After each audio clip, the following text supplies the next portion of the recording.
Tony Hawk, a skater, a legend, an icon. But he is not just a man, he is a brand name and a franchise. What is that franchise, I hear you ask? Well, it's Tony Hawk's Pro Skater, bitch! With the year 2020, it was finally time to bring the legend back to life. So yeah, we're gonna talk about Tony Hawk's Pro Skater 1 and 2 today. That's what I'm trying to say with this intro. It's not fucking working, is it?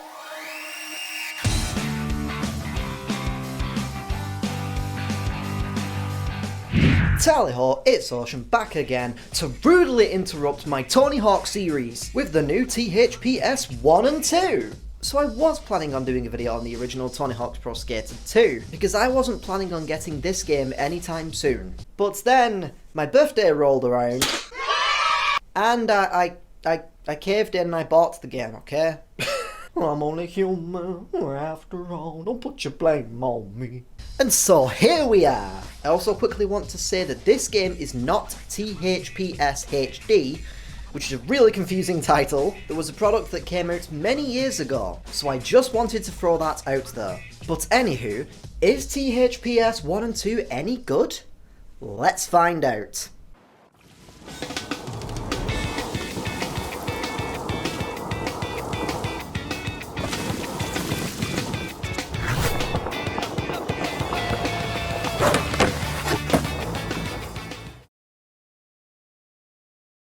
So THPS Dylan and Cole Sprouse doesn't have a story, so I'm going to be skipping right ahead to the gameplay because that is where the real meat is at. The best thing about this remake or remaster or whatever this game is considered to be is that it feels exactly like the original games. It feels exactly the way you remember them.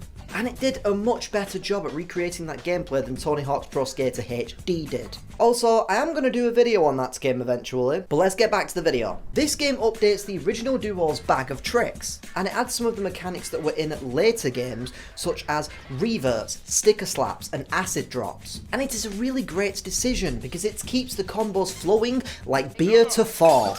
And as I mentioned, this game still has that same great gameplay that you may remember and love. You still have your flips, your grinds, your grabs, but not your testicles. They actually don't include that in this game, which is probably good because every time I see that happen in any Tony Hawk game, I kind of have mental pains. Why are we here? Just to suffer? Every night, I can feel my testicles. That sounds really weird. I'm just going to stop there, I'm not continuing that quote. It got too weird immediately. And this is an absolute breath of relief.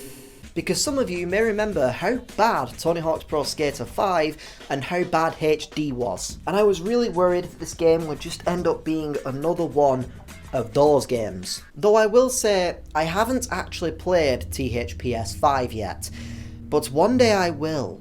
And when I do, it is going to be complete and utter, unadulterated suffering. So the game features a lot of different modes, which is great for replayability and variety. I'm going to split this up a little bit to focus on each particular mode because there is a lot to talk about here. Now first up is that classic mode that you will remember, getting 6 scores, completing map related goals. It is all here, it is all back. But this time there is a bit of a difference. Instead of being named career mode or classic mode, it is now called Skate Tours, and the 2 titular games have actually been split up so that you can pick which game you want to play. It is a really cool touch. As always, both these games have competition levels, in which you have to rack up as many points as you can under a short time limit. And I will also say, without spoiling anything, that this game has secrets just like past Tony Hawk games did too. So have fun discovering those. Another cool touch they have added to this game is if you are brand new to the franchise, there is actually a tutorial that you can play. This teaches you all the basics that you need to know, and it's pretty cool. But if you find yourself wanting something else to do, or you have completed the skate tours and want to move on, there are several other modes to choose from too. You have your classic free skate mode, which allows you to freely skate around on any map. Literally what it says in the title. There's single session mode, which gives you 2 minutes to get the highest score that you can. And this mod also now has ranked leaderboards, which is a super cool touch. Then there is speedrun mode, which challenges you to beat any level's goals as fast as you can. If you want to hit the streets with a friend, you can play a variety of modes in split screen. But if you want to take things a step further and go online, then you can go head to head in match-made modes against other players around the world. These online sessions cycle between different modes, which is a nice little touch. It stops things from getting too repetitive. One mode has you racking up as many points as you can in a time limit. Another mode has you painting objects by scoring on them. Silly, not that kind of scoring. God! You can also steal your opponent's painted objects by getting higher scores on them. It is a classic mod, if I do say so myself. Yes, quite. Yes. Creator Pack also makes its grand return, and it is better than ever, adding new mechanics such as smart pieces. These smart pieces allow you to tinker and customize your own ramps, rails, and much more. You can use these little things here to try and sculpt the object of your dreams. Make it higher, make it wider. You can even change the colour and the texture of the object. It is super cool to see this mod return, and with the time that I've had with this mod, I will say, I don't think it's perfect. It does have its flaws. It is awesome to have this kind of creation tool back in the game, and I think it has lots of potential for community creations. You can also check out other people's skate parks as well, and this opens this game up for a lot more possibilities for community creations, and that is awesome. So moving over now to the cast of this game, the usual classic skaters are back, such as Rodney Mullen, Steve Caballero, and Bob Burnquist, just to name a few. But this game also adds some new blood to the franchise, including Lizzie Armanto, Tyshawn Jones, and the Hawkman's own son, Riley Hawk. You can unlock new outfits and skate decks for these skaters by completing challenges in-game. Holy crap, that was a tongue twister. And just like the original games, you can upgrade your stats for each of the skaters. But these cats aren't the only skaters in this game, because you can create your own. Create a Skater is back, and there are a bunch of options to work with. And the creation system never asks you to pick a gender, which is a really nice touch for all of the transgender folk out there, and those that may not identify with particular things. Now, at the start of the game, there is a limited amount of clothing options that you can choose. But if these clothing options aren't to your liking, you can buy more in the skate shop, which uses money that you earn in-game, with no microtransactions yet, which is great. And one little thing that I noticed is if you delete one of your custom skaters, this animation plays. It's a really cool little detail. You can also customise your board a hell of a lot more in this game, with colourable grip tapes and animated skate decks that can take these big challenges to complete. And your deck is actually reflected on your profile in the main menu, and that is such a cool detail. I also want to add that cheats are back in this game as well, for anyone that just kind of wants to kick back and relax without worrying about the challenge of the game. I also noticed there's a really cool option to limit your movesets to those of the original two titles. I haven't really played around with this, but I just think it's such a cool addition. I've said that is a cool addition or a cool detail like 1,000 times in this video. For the love of God!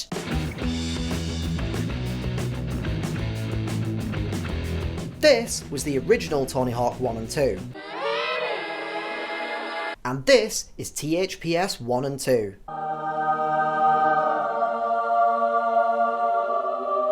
That title's still really confusing. It is absolutely breathtaking. Sure, it doesn't look like a game like The Last of Us, which by the way is a good game. It is not a masterpiece, it is not a terrible game because something happens in the game which I won't spoil that, makes it a terrible game. It is a good game with a heavily flawed and problematic story. Duh, I freaking said it. So anyway, the game mostly has the same ambience and style that you remember, something that it once again does better than THPS HD. In fact, one of the Easter eggs that I noticed in the game is in the hangar level, you can actually find all the original artworks for a bunch of the Tony Hawk games. All of the games except anything made by Robo Modo. Now that is savage. Stay in there where you belong. But THPS Sword and Shield adds a few changes to the maps that gives them some more personality. Burnside is one that I noticed immediately. The original Burnside looked like this. Now this is the new Burnside. which is now set at night and has rain in the background. It's still the same map that you love, but it has a completely different ambience to it. And then you have Mall, which in THPS 1 and 2 looks more like something out of The Walking Dead. There are flares lighting some of the areas up, making them look all red and eerie. It gives it this new spooky vibe, which is such a surprising addition, but it works very well. And it is things like this that make these new versions of the map stick out from their original counterparts, as they still feel nostalgic, yet new. They haven't been changed so drastically that they don't feel the same. It's just a few small details like this that really breathes new life into these maps. And that is awesome.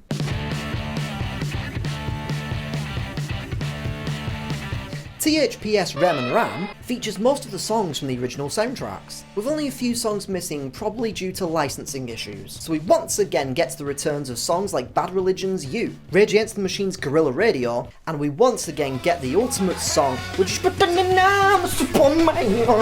this game also adds some new tracks, which I don't really like. Now, I have no problem with them adding new tracks, it's just that I personally didn't really like any of the new tracks. I don't know, I just felt like a lot of the new tracks felt very generic, but that may just be me unfairly holding them up to the amazing prowess of the original soundtracks. So I don't know, guess that's pretty much it. So unfortunately, THPS Jak and Daxter has some problems. I'm gonna start with a little bit of a nitpick. When you change your clothing on your custom skater, it doesn't match up with the preview icon. I mean, look at this! My skater isn't even wearing a shirt in the picture! It's just really weird. For the next issue, I may be in the minority with this, I'm not sure, but I noticed that when you are completing the skate tours as any character, it actually completes the skate tours for all the characters. This is not what the original games did. You would have to go back into those modes as the next character and recomplete them again. I liked this in the previous games because it's added replayability. It meant that if I wanted to just jump in and play classic mode like always, I could do that. But once you've completed the skate tours, you don't have to do them ever again. At least not in that mode. Now there is speedrun mode, which does allow you to go back and recomplete these goals, but it's not quite the same. It gets even more frustrating as well, because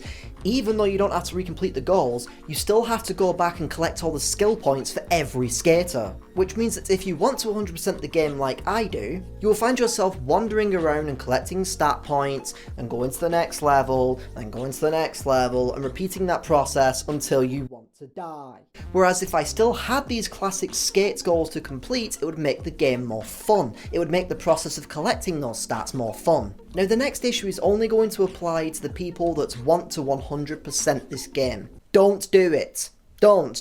It's a freaking nightmare. Don't do it. I'm begging you. There are so many challenges in this game that just, for me, suck the fun right out of the experience. And the main issue I have is that the challenges require you to do super fast speedruns of different levels. I don't like speedrunning. I respect speedrunning. I like watching speedrunning, but I don't like doing speedrunning. It is not fun for me at all. So having to do this in a game that I have fun with, in an arcadey fun game like this, just made it tedious and no fun to play. Like I said, it's not a major issue, it's only for those people that want to 100% the game like I do. It's just such a drag. Also, for this 100% completion, there is a lot of grinding, and I don't mean that kind of grinding. There is about 700 different challenges in this game, and some of these can be smaller things like, oh, you completed every gap on this particular level, or, oh, you did this particular combo as Tony Hawk. But some of this grind is just,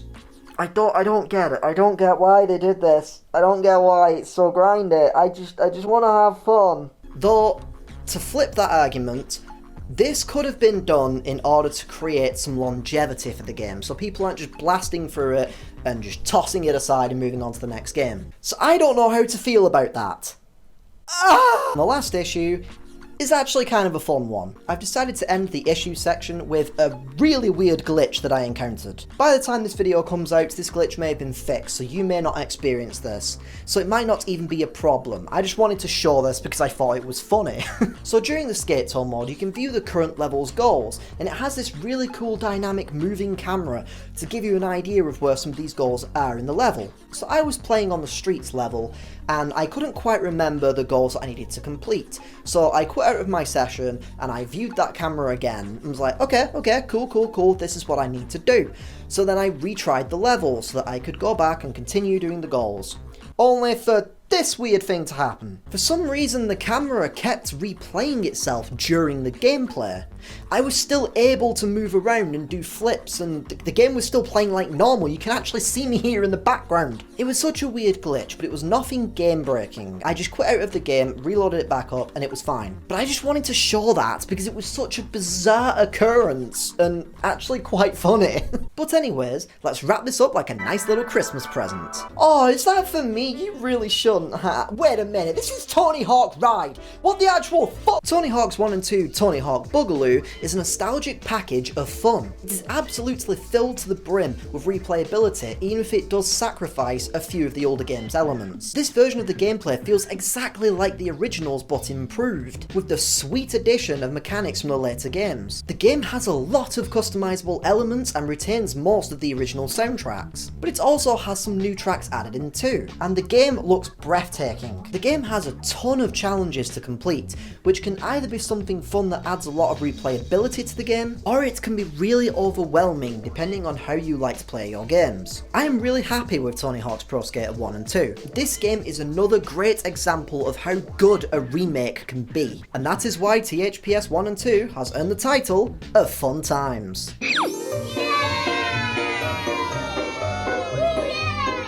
Thank you for watching this video. Have you played Tony Hawk's Pro Skater 1 and 2, or are you planning on picking it up at some point? Let me know in the comments section down below. If you liked this video, feel free to slap that like button. Also, feel free to subscribe and click the bell which does the ding thing if you want to be updated on when I post a new video. Thank you for watching, and I'll see you guys in the next video. Pip pip toodaloo!